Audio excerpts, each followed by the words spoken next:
Hello everybody. Good morning everyone. बच्चों, आज का एक छोटा सा वीडियो, ये एक्चुअली डेमोन्स्ट्रेशन वीडियो है जिसमें आप लोग को ये बताया जा रहा है कि क्लासेस जो हाल ही में डिजिटलाइज हो चुके हैं, जिसके कारण आपको बताना है तो आपको पता है कि कोरोना की वजह से क्लासेस ऑनलाइन भी लेने पड़ सकते हैं। तो आने वाले समय में यदि मैं समझता हूँ कोरोना अगर ज़्यादा बढ़ता है तो हमारे फिज़िकल क्लासेस जो है वो रोक दिए जाएंगे और हमें जाना होगा ऑनलाइन। तो ऑनलाइन में हम लोग स्टैंडर्ड 10th के एक सिंपल से चैप्टर, जो कि पहला चैप्टर है साइंस 2 का, हेरिडिटी एंड इवोल्यूशन, इसकी प्रिपरेशन कैसे कर सकते हैं या इसके लिए हम लोगों ने किस तरह की तैयारियां कर रखी हैं, इस चीज़ों को समझने के लिए एक छोटी सी मेरी कोशिश है कि मैं आप लोगों को यहाँ पर इस स्क्रीन के ऊपर जो दिखा रहा हूँ कि एक जैसे मैंने कहा डेमो लेक्चर्स हैं। डेमो स्टैंड फॉर कि जिसके अंदर आप लोग सिर्फ देख रहे हैं कि हाँ ऐसे टेक्निक्स होती हैं, इस तरह से पढ़ाया जाता है। मैं थोड़ा विंडोज सेट कर रहा हूँ मेरे, इस वक्त आप देख रहे हैं इस वक्त आपके मोबाइल के स्क्रीन के ऊपर।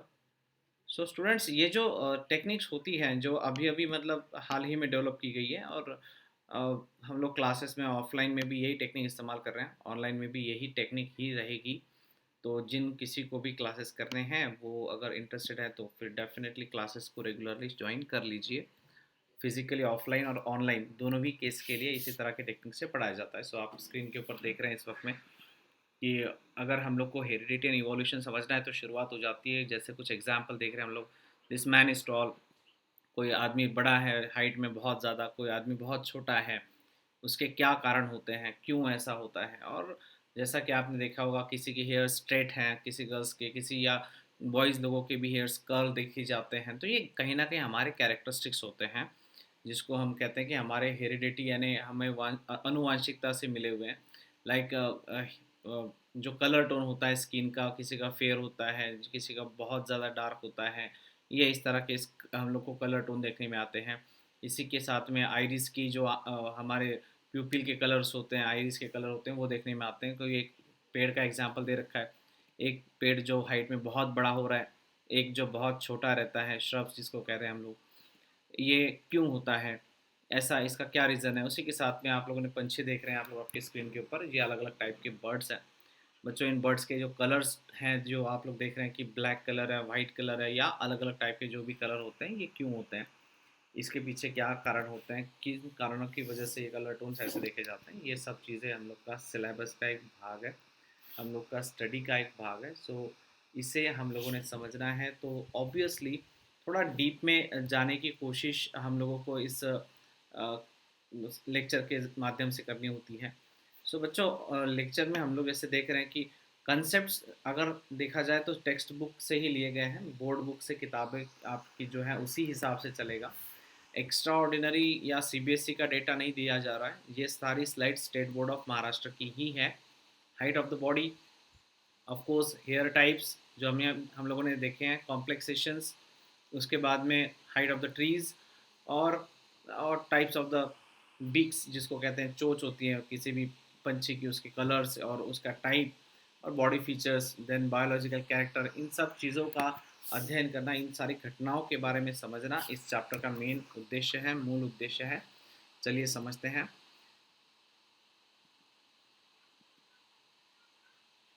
ये बॉडी के फीचर्स कुछ ऐसे हैं, pass from parents to the generation. जैसे आपको पता है कि आपके पेरेंट्स के जो फीचर्स होते हैं, जैसे कि हाइट हो गया, देन किसी के पापा की नाक, मम्मी की नाक आपसे मैच करती है, आँखों का कलर, स्किन का कलर, देन हेयर्स का जो पैटर्न होता है, करली हेयर्स हो गए, स्ट्रेट हेयर्स हो गए, या यूँ कह लीजिए हाइट हो गई, आपके पापा की हाइट आपकी हाइट से मैच करेगी, या आपके मदर की हाइट आपकी हाइट से मैच करेगी। ये सब कैरेक्टरिस्टिक्स होते हैं जो हमें हमारे पेरेंट्स से मिलते हैं। हमारी पेरेंट्स अगर एक जनरेशन है तो हम उसके बाद वाली यानी नेक्स्ट जनरेशन होते हैं, और इसके पीछे रीजंस क्या होते हैं। जैसे कि हमने देख रहे हैं आप लोग स्क्रीन के ऊपर कि यहाँ पर सेल दिखाई दे रहा है, जहाँ पे एक न्यूक्लियस दिखाई देता है, जिसमें क्रोमेटिन फाइबर्स दिखाई पड़ रही है हमको, उसमें क्रोमोसोम्स दिखाई देते हैं। और क्रोमोसोम के बारे में सबसे पहले 1902 में वॉल्टर सेटॉन इन्होंने डिस्कवरीज की थी, और उसके बाद में थियोडर बोवेर इन्होंने उस सॉरी थियोडर बोवेरी इन्होंने इस थ्योरी को पूरी तरह से एक्सप्लेन किया था इस दुनिया के सामने। एक्सपेरिमेंटली देखा जाए तो इन्होंने सेल का अध्ययन किया है, सेल के बारे में हम लोगों को समझाया है, सेल में क्रोमोसोम्स कैसे काम करते हैं और पेयर्ड क्रोमोसोम्स होते हैं, ये बात हमें पहली बार इन्होंने बताई। जैसे कि ग्रास हॉपर अगर हम लोग बात करें, इनमें भी क्रोमोसोम पाए जाते हैं। तो बच्चों, ये स्क्रीन पे आप लोग एक्स की शेप में देख रहे हैं ना, यही होता है क्रोमोसोम्स। ये क्रोमोसोम बेसिकली ऐसे थ्रेड से बना होता है जो आप लोग देख रहे हैं, जिसको अगर हम लोग थोड़ा और एक्सटेंड करें तो जाहिर सी बात है उसमें से हमें डीएनए निकल के सामने आता हुआ दिखाई देता है। यानी इसी क्रोमोसोम के अंदर ये जो थ्रेड होती है ना, ये डीएनए होती है। जैसे आप लोग कोई टी शर्ट पहने हैं मान लीजिए, और टी शर्ट का कोई धागा आपने निकाल लिया, खींच लिया, तो वो कंटिन्यूली धागा निकलता जाएगा। कुछ इस तरह से स्ट्रक्चर होता है कि अगर हम लोगों ने इसमें से थ्रेड निकाल ली ना हमारी, तो ये डीएनए की थ्रेड निकलती रहेगी, प्रोलॉन्ग थ्रेड बनती रहेगी। कुछ इस तरह का लॉजिक होता है, ये हमें यहाँ पे देखने में आता है। Just a second. Each chromosomes is made up of DNA. Her chromosome जो होता है वो डीएनए की मदद से बनता है, जिसको डीऑक्सीराइबोस न्यूक्लिक एसिड कहा जाता है। ये है एक डीएनए सेट जो आप लोग आपके स्क्रीन के ऊपर देख रहे हैं, जिसका नाम है जीन। जीन क्या होता है? इस डीएनए का एक छोटा सा टुकड़ा होता है, ठीक है। और अब देखने में जेनेटिक मटेरियल कुछ इस तरह से दिखाई देगा जो आप लोग आपके स्क्रीन के ऊपर देख रहे हैं इस वक्त में, ठीक है। इस डीएनए के अंदर अगर हम बात करें इसको समझने के लिए, तो सबसे पहले ऑसवर्ल्ड एवरी इन्होंने 1944 में, और मैक्लियन मैकार्टी इन्होंने भी, साथ ही साथ कोलिन मैक्लियोड इन्होंने भी, यानी तीन लोगों ने मिलकर डीएनए का स्ट्रक्चर कंपोज किया। हालांकि डबल हेलिक्स स्ट्रक्चर जो है वैटसन और क्रिक का मॉडल है, लेकिन इन तीनों ने, ऑसवर्ल्ड, मैक्लिन और कॉलिन, इन तीनों ने मिलकर डीएनए को अच्छे से लोगों को समझाया। 1944 में सबसे पहले पेपर प्रेजेंट किया गया अबाउट डीएनए, और ये थ्योरी पब्लिश की गई थी, ठीक है। ऑल लिविंग ऑर्गेनिज्म हमें डीएनए मिलते हैं, डीएनए समझ में आते हैं। डीऑक्सीराइबोस न्यूक्लिक एसिड के स्ट्रक्चर्स ये जेनेटिक मटेरियल के अंदर पाए जाते हैं। फिर आप लोग ये जो आपके स्क्रीन के ऊपर देख रहे हैं ना, एक सेकेंड, मैं ज़रा अपने आप को थोड़ा सा हाइड कर लूँ, यानी आपको क्लियरली दिखाई देगा कि ये जो आप लोग स्ट्रक्चर देख रहे हैं आपके स्क्रीन के ऊपर, बच्चों, ये अलग अलग टाइप के वायरस की अगर हम बात करें तो वायरस में बेसिकली आरएनए पाया जाएगा। अगर हम बैक्टीरिया की बात करें जिसमें डीएनए पाए जाते हैं, और ये दिखाई देने में ऐसे दिखाई देंगे जिस तरह से आप लोग देख रहे हैं। जैसे आप देख रहे हैं स्क्रीन के ऊपर कि यहाँ पे मैंने क्रॉस किया, कुछ रीजंस है, उस रीजंस के बारे में विश्लेषण करेंगे थोड़ा सा। जीन्स जो कि बायोलॉजिकल कैरेक्टरिस्टिक्स पाया जाता है, जिसको हम लोगों ने कहा क्यों जीन्स के अंदर हम लोगों ने इस तरह की ग्रोथ देखनी होती है, ACGT जिसको कहा जाता है।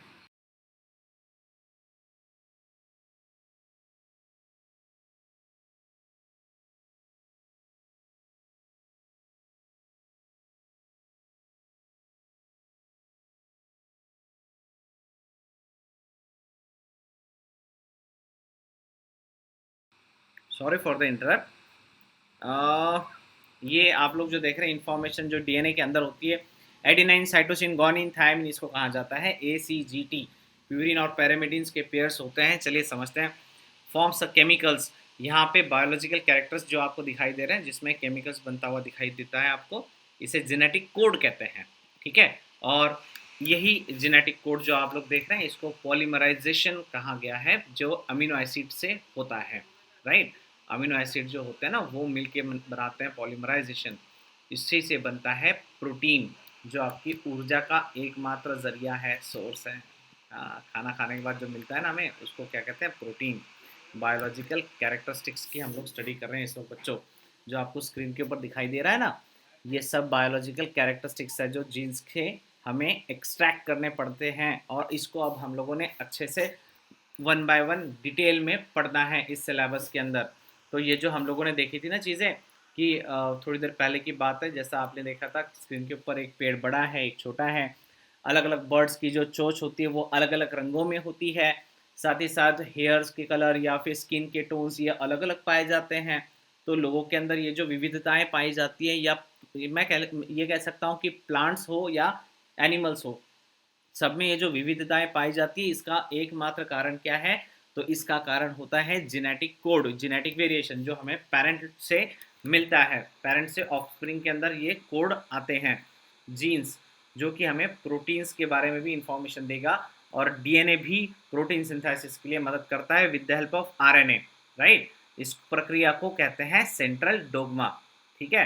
So let us see the structure of DNA. चलिए डीएनए को थोड़ा और बारीकी से जानने की जरूरत हमें पड़ रही है क्योंकि हमें सेंट्रल डोग्मा से गुजरना है।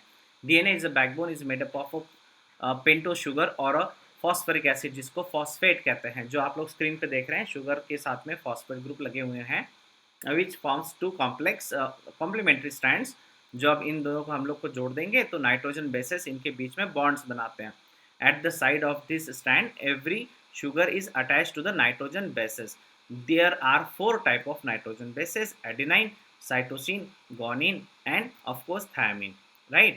और ये जब एक दूसरे के साथ में बॉन्ड बनाते हैं तो किस तरह से होगा, लेट्स सी। ये आप देख सकते हैं कि डबल बॉन्ड बनते हैं एडिनाइन और थायमिन में। गुआनिन साइटोसिन में 3 बॉन्ड दिखते हैं, साइटोसिन गुआनिन में 3 बॉन्ड दिख रहे हैं, फिर से थायमिन एडिनाइन में 2 बॉन्ड दिखते हैं। Adenine only pair with thymine, ये सबसे इंपॉर्टेंट ये चीज़ याद रखिएगा। एडिनाइन और थायमिन की ही पेयर होती है, एडिनाइन साइटोसिन के साथ पेयर नहीं बनाएगा। उसके बाद गुआनिन और साइटोसिन की पेयर होती है क्योंकि वो 3 बॉन्ड बनाते हैं हाइड्रोजन के। तो यही बात हमेशा याद रखिएगा। 2 बॉन्ड किनके बीच में है, एडिनाइन और थायमिन के बीच में। गुआनिन साइटोसिन के बीच में कितने बॉन्ड आए हैं, 3 बॉन्ड आए हैं, ठीक है। चलिए आगे समझते हैं और भी। तो this is a structure look likes a ladder, जो कि हमें पता है कि सीढ़ियाँ होती है, जो हम चढ़ते हैं उसी तरह से दिखाई देता है, लेकिन ये पूरा ऐसा कर्व रहेगा डीएनए का स्ट्रक्चर। चलिए समझते हैं और डिटेल में। शुगर, जैसे हम लोग देख रहे हैं स्क्रीन के ऊपर, शुगर और नाइट्रोजन बेस, जो एस लिखा है ना वो शुगर है, वो जो ACGT दिखता है ना वो नाइट्रोजन बेसिस के नाम है, और P का मतलब क्या है, तो ऑब्वियसली फॉस्फर है। तो शुगर और नाइट्रोजन बेसिस मिलके क्या बनता है, न्यूक्लियोसाइड बनता है, ठीक है। और उसके बाद यदि इस शुगर नाइट्रोजन के साथ में हम फॉस्फेट को ऐड कर देते हैं तो क्या बनता है, तो न्यूक्लियोटाइड बनता है। तो सबसे इंपॉर्टेंट न्यूक्लियोसाइड की डेफिनेशन, न्यूक्लियोटाइड की डेफिनेशन। देखिए एक चीज़ और मैं बताना भूल गया आपको शुरू में, मैंने बच्चों को नोट्स दी हुई है, उसका जेरोक्स आप लोग कर लीजिए, या आपको चाहिए हो नोट्स तो मुझे कांटेक्ट कर लेना, नीचे नंबर आपको दिखाई दे रहा है 9860677366 इस नंबर पे। तो जब तक फिजिकली क्लासेस है ऑफलाइन भी करिए और ऑनलाइन भी करिए अगर आपको करना है तो, और दोनों भी क्लासेस करते रहिए। अगर कभी कोरोना ज़्यादा बढ़ता है, क्लासेस हमारी बंद हो जाती है ऑफलाइन, तो हम लोग को ऑनलाइन ही जाना पड़ेगा, जिसके लिए बहुत बेहतरीन तरीका मैंने ढूंढ के रखा है। ये आप देख रहे हैं आपकी स्क्रीन के ऊपर, एक डिजिटल प्लेटफॉर्म पर, यानी जो होता है इंटरेक्टिव बोर्ड कहते हैं उसे हम लोग, उस पर ये सब बच्चों को दे दिया जाता है इन्फॉर्मेशन, और नोट्स जो है उसमें ये सब टाइप करके दे दिया है, जिसकी वजह से पढ़ने में बड़ी आसानी होती है, दिक्कत नहीं होती और समस्याएं नहीं आती। कुछ चीज़ें अगर समझ में नहीं आती हैं तो आप डेफिनेटली मुझे पूछ सकते हैं कमेंट सेक्शन में, मैं उसके जवाब दे दूंगा। तो आप ये जो देख रहे हैं इस वक्त में, ये सब के सब क्या है, ऑफ कोर्स न्यूक्लियोटाइड्स हैं, ठीक है बच्चों। और उसके बाद a group of 3 nucleotide is called as codon. 3 nucleotide को मिला, जब हम लोग मिला देते हैं ना तो इसका एक कोडॉन बन जाता है, जैसे AGC, इस कोडॉन के अंदर के 3 क्या है, ACGT, क्या कहा था हम लोगों ने, ACGT क्या होते हैं, याद है, थोड़ा रिकॉल करिए, ACGT क्या था, सोचो यार, अभी बताया था, एडिनाइन साइटोसिन गुआनिन थायमिन क्या है, नाइट्रोजन बेसिस होते हैं ये चारों, समझ में आया, याद रखा करो इन चीज़ों को। ACGT नाइट्रोजन बेसिस है, ये जो नाइट्रोजन बेस है, चलिए पॉइंट पे चलते हैं हमारे। ये नाइट्रोजन बेसिस ACGT एक सॉरी 3 एक साथ मिलने के बाद में एक कोडॉन बनाते हैं, एक कोड बनता है, और ये कोड होता है, इसी को जेनेटिक कोड कहा गया है बच्चों। जेनेटिक कोड कोई अलग चीज़ नहीं होती, यही इसी कोड का नाम जेनेटिक कोड होता है। साथ ही साथ जो इस साइड में दिखाई दे रहा है CGA, ये भी एक कोड का ही नाम है यहाँ पर, ठीक है। 2 strands of a DNA are coiled around each other forming a double helix structure। ये बना डबल हेलिक्स स्ट्रक्चर, जिसकी हमें खासियत ये दिखाई दे रही है कि 3.4 नैनोमीटर में, मैंने 2 लूप ले लिए सॉरी, ठीक है कोई इशू नहीं, 2 नैनोमीटर में हम लोग देख पा रहे हैं कि एक विड्थ होती है डीएनए की अप्रोक्सीमेटली, और 3.4 नैनोमीटर में उसकी लेंथ होती है। जो मैंने 2 लूप में दिखाई है वो गलती से हो गया, वो एक ही लूप की लेंथ दिखानी चाहिए थी मैंने, ठीक है। राइबोस न्यूक्लिक एसिड, आरएनए के बारे में समझना है। सो डीएनए की तरह ही दिखने में आरएनए होता है, लेकिन डीएनए जैसा डबल हेलिक्स स्ट्रक्चर है वैसे ये सिंगल स्ट्रैंड वाला होता है, इसमें डबल स्ट्रैंड नहीं होते। देखिए ये सब हम लोग पढ़ क्यों रहे हैं, क्योंकि सेंट्रल डोग्मा को समझना है, यानी प्रोटीन बनाने की प्रक्रिया को समझना है। सिलेबस का हमारा एक पॉइंट है, बड़ा इंपॉर्टेंट पॉइंट है, कठिन बिल्कुल नहीं है। उसको समझने के लिए हमें डीएनए और आरएनए को समझना पड़ता है कि ये क्या होता है, ठीक है ना। तो चलिए देखते हैं आरएनए क्या है। इसके अंदर न्यूक्लियर आप लोग को न्यूक्लियो बेसिस दिखाई दे रहे हैं, helix of the sugar phosphate दिखाई दे रहे हैं। आरएनए क्या है, राइबोज न्यूक्लिक एसिड कहा जाता है। RNA is a second important nucleic acid of the cell, cell की सबसे बड़ी जरूरत है RNA, which is made up by sugar, phosphate, backbones and four types of the nitrogen bases adenine, cytosine, guanine। लेकिन इसमें थायमिन नहीं आता, इसमें यूरेसिल नाम का नाइट्रोजन बेस जुड़ जाता है। जो आप लोग स्क्रीन के ऊपर आपके देख रहे हैं वो यूरेसिल है, ठीक है। अब ये चारों मिलके देखते हैं क्या धमाल मचाने वाले हैं। The nucleotide that is smallest unit of the chain of the RNA, उसके बाद the larger number of the nucleotide are bonded together to form a macromolecule of the RNA. कैसे, अब अकॉर्डिंग टू दिस फंक्शंस, ये जो मैंने बात अभी बताई आपको कि न्यूक्लियोटाइड क्या है, तो एक छोटा यूनिट है। हमने देखा न्यूक्लियोटाइड किसको कहते हैं, जिसमें एडेनाइन, साइटोसिन, गुआनिन, थायमिन में से कोई एक नाइट्रोजन बेस आता है, एक शुगर आता है, एक फॉस्फेट आता है। यानी ये जो आप स्क्रीन पे देख रहे हैं ना, एक पी एस और ए मिला के एक नाइट्रोजन न्यूक्लियोटाइड बनता है, राइट। ये जो ऐसे न्यूक्लियोटाइड होते हैं ना, ये बहुत सारे संख्या में एक दूसरे से जुड़े हुए हैं। Large number of nucleotide are bonded together to form a macro molecule of RNA. RNA का एक छोटा सा मॉलिक्यूल बनाने में मदद करते हैं ये न्यूक्लियोटाइड्स हम लोगों को। According to the function there are three types of RNA. एक होता है आरआरएनए, एमआरएनए, टीआरएनए, जिसमें से एमआरएनए मैसेंजर आरएनए हम लोग स्क्रीन के ऊपर इस वक्त देख रहे हैं, carries the information of protein synthesis from genes in a that is DNA. देखने में कुछ ऐसा दिखाई देगा, ये कोड है information that is three nucleotides. ये तीन तीन के कोड्स है जिसको कोडॉन कहते हैं, न्यूक्लियोटाइड से बने हुए होते हैं, ठीक है। और इसे हम लोग कहते हैं ट्रिपलेट कोडॉन, राइट। आपकी किताब खोल के रखिए साइड में, उसमें आपको ये सब मिल जाएगा। ट्रिपलेट कोडॉन क्या है, ट्रिपलेट कोडॉन यानी तीन तीन के कोड आपको दिखाई दे रहे हैं इस वक्त स्क्रीन के ऊपर। तो ACU, GGA, CCU ये याद नहीं करना पड़ता, ये बस बताना होता है कि इसी को कहते हैं ट्रिपलेट कोडॉन, ठीक है। तो क्वेश्चन आंसर बना के रखे हुए नोट्स के अंदर, उसके अंदर आप लोग को इसके आंसर समझने में आसानी होगी। According to the function there are three types of RNA, तो उसमें से टीआरएनए कैसे दिखाई देता है ये आपके स्क्रीन के ऊपर दिख रहा है। According to the message of the mRNA carries the amino acid up to the ribosomes. जो मैसेज न्यूक्लियस से बाहर लेके आया है एमआरएनए, वो टीआरएनए को देना है, ट्रांसफर आरएनए को देना है। वहां पे एक्चुअली होता ये है कि प्रोटीन सिंथेसिस की प्रक्रिया के लिए ये तीनों भी जो आरएनए के टाइप से इनकी जरूरत पड़ रही है। तो टीआरएनए देखने में कैसे दिखाई देता है, तो ये आपको डायग्राम दिखाई दे रही है जिसमें इस तरह का जो लूप दिखाई दे रहा है आप लोगों को, और बीच में इस तरह का बाहर निकला हुआ दिख रहा है पार्ट, ये पूरा ऐसे ही ड्रॉ करना पड़ेगा आप लोगों को। This is a basically basic tRNA structure, ठीक है। अब इस टीआरएनए स्ट्रक्चर के अंदर जो कोडॉन आप लोगों ने न्यूक्लियस से बाहर लाया था ना, उसका एंटी कोड रेडी रहता है, वो उसके ऊपर जाके बैठेगा। चलिए देखते हैं, थ्री न्यूक्लियोटाइड जिसको एंटी कोडॉन कहा जाता है, ठीक है। और अब तीसरा दिखने में कैसा दिखता है, आरआरएनए जिसको राइबोसोम आरएनए कहते हैं, वो हम लोग देख रहे हैं इस वक्त में। तो चलिए, a component of ribosomes perform the function of protein synthesis. तो बच्चों बेसिकली इस स्लाइड्स के अंदर मैंने तीन चीज़ें दिखाने की कोशिश की है। एक तो एमआरएनए दिखने में कैसा है, ठीक है। उसके बाद में टीआरएनए कैसा दिखेगा, वो ऐसा दिखेगा। और उसके बाद आरआरएनए कैसे दिखता है, वो ऐसा दिखेगा। और तीनों का काम क्या है, प्रोटीन सिंथेसिस में सबसे बड़ा रोल प्ले करते हैं। और इसमें से सबसे इंपॉर्टेंट है राइबोसोमल आरएनए, जो प्रोटीन सिंथेसिस की प्रक्रिया को एंड करता है। सो जीन्स से हम लोग प्रोटीन्स कैसे बनता है ये समझ रहे हैं। डीएनए के अंदर आरएनए का शामिल होना और उसके बाद में प्रोटीन की प्रक्रिया पूरी होना, इस प्रक्रिया को सेंट्रल डोग्मा कहा गया है, ठीक है। तो सेंट्रल डोग्मा के बारे में हम लोग पढ़ने वाले हैं। To prepare delicacy we require three things, तीन चीज़ों की ज़रूरत है। रेसिपीज़ कोई भी जैसे बनाते हैं, जैसे इंग्रेडिएंट्स होता है किचन के अंदर, हम लोग को खाना पीना बनाना है तो आपको पता है इन्फॉर्मेशन इसकी कि क्या क्या लगता है। We prepare protein we require three things, जैसे प्रोटीन बनाना है तो तीन चीज़ें लगेगी। रेसिपी समझ लीजिए क्या क्या है। एक लगेगा DNA, of course genetic code ingredient के अंदर मिलता है, अमीनो एसिड्स, और ये सब हमें किचन में मिलने को देखने को मिलने वाला है। और एक सबसे इंपॉर्टेंट तीसरा फैक्टर होता है राइबोसोम। तो एक जेनेटिक कोड, अमीनो एसिड्स और राइबोसोम, इनकी हमें ज़रूरत पड़ती है, तब जाके आपका प्रोटीन बनने का प्रक्रिया शुरू होगा। Information about protein synthesis stored in a DNA. चलिए डीएनए के अंदर कैसे काम करता है ये सब मैं आपको सिर्फ स्लाइड दिखा दे रहा हूँ। ये यहाँ पे हम लोग को रुकना है। इस पॉइंट्स के बारे में हम लोग अगले लेक्चर में पढ़ेंगे हमारे कि डीएनए प्रोटीन कैसे बनाता है। ये डीएनए दिख रहा है आपको स्क्रीन के ऊपर, ये प्रोटीन सिंथेसिस की प्रोसेस का एक छोटा सा हिस्सा है। ठीक है, इसको हम लोग हमारे अगले लेक्चर में कवर करेंगे।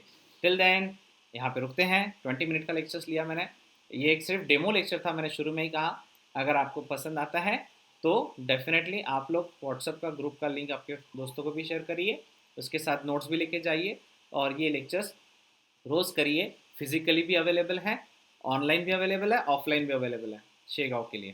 ठीक है, thank you very much, have a nice day. और सबसे इम्पोर्टेंट, लेक्चर देखने अगर ऑनलाइन है तो यूट्यूब को भी सब्सक्राइब करके रखो। कुछ लेक्चर यूट्यूब पे होंगे और कुछ ऑफकोर्स जूम पर भी होंगे। Have a nice day, bye bye.